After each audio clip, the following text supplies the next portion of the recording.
Hi friends, எல்லாருக்கும் வணக்கம். Morning வெளியில் போயிருந்தேன். ஈவினிங் தான் வீட்டுக்கு வந்தேன். என்ன பண்ணலான்னு பார்த்தேன். அதுக்கப்புறம் ஹஸ்பண்டுக்கு கால் பண்ணி பரோட்டா வாங்கிட்டு வந்து தரேன், நைட்டு சமைக்க வேணாம் அப்படின்னு சொல்லிட்டாங்க. சரி, பிள்ளைங்களோட ட்ரெஸ் எல்லாம் மார்க் பண்ணி வச்சுருந்தேன். எடுத்து தச்சு கொடுத்தேன்னா நாளைக்கு நியூ இயருக்கு போட்டுக்குவாங்க அப்படின்னு சொல்லிட்டு எடுத்து மிஷினில் உட்காந்துட்டேன். நமக்கு எவ்வளோ தன்னம்பிக்கை முக்கியமோ அதே அளவுக்கு ஏதாவது ஒரு கைத்தொழில் கற்று வச்சுக்கிறது அவ்வளோ நல்லது. நான் இந்த மிஷின் வாங்கி 18 வருஷம் ஆகுது. இந்த 18 வருஷத்தில் நிறையா நேரத்தில் எங்களோட குடும்ப சூழ்நிலைக்கு இந்த மிஷின் எனக்கு கை கொடுத்து உதவி இருக்குது. ஹஸ்பண்ட் எவ்வளோ தான் சம்பாரித்து கொடுத்தாலுமே நம்ம கையில் ஒரு வருமானம்னு வரும்போது அது நமக்கு பெரிய சந்தோஷமாக இருக்கும்.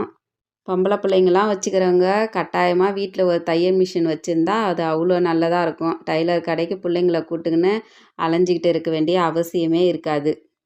அக்கம் பக்கத்தில் இருக்கிற துணியை வாங்கி ஓரம் அடித்து கொடுத்தா 50 ரூபா, அவங்களுக்கு ஜாக்கெட் தைச்சி கொடுத்தா 80 ரூபா. 50 ரூபா நம்ம சம்பாதிக்கிறோமா, 80 ரூபா சம்பாதிக்கிறோமான்றதெல்லாம் தாண்டி நம்ம கையில் வருமானம் வருது பாருங்கள், அதுதான் பெரிய சந்தோஷமாக இருக்கும்.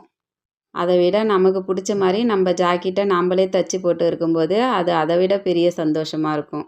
இருட்டில் செல்லு வச்சு வீடியோ எடுத்தேன் ஃப்ரெண்ட்ஸ், அதனால் ரொம்ப இருட்டாக இருக்குது. நீங்களும் உங்கள் வீட்டில் கட்டாயமாக ஒரு தையல் மிஷின் வாங்கி வச்சுக்கோங்க ஃப்ரெண்ட்ஸ். நமக்கு யாருக்கு தைச்சி கொடுக்குறோமோ இல்லையோ நம்மளோட துணியை நம்ம தைச்சிக்கலாம். அதுக்காகவாவது ஒரு தையல் மிஷின் வாங்கி வச்சுக்கோங்க. எல்லாருக்கும் ஹாப்பி நியூ இயர் ஃப்ரெண்ட்ஸ். வர்ற வருஷம் எல்லாருக்குமே ஒரு நல்ல வருஷமாக இருக்கணும் அப்படின்னு சொல்லிட்டு நான் கடவுள்கிட்ட வேண்டிக்கிறேன். எனக்காகவும் நீங்கள் எல்லாரும் கடவுள்கிட்ட வேண்டிக்குங்க. என்னுடைய வீடியோ உங்களுக்கு பிடிச்சிருந்தா லைக் பண்ணுங்கள், ஷேர் பண்ணுங்கள், கமெண்ட் பண்ணுங்கள், சப்ஸ்கிரைப் பண்ணுங்கள்.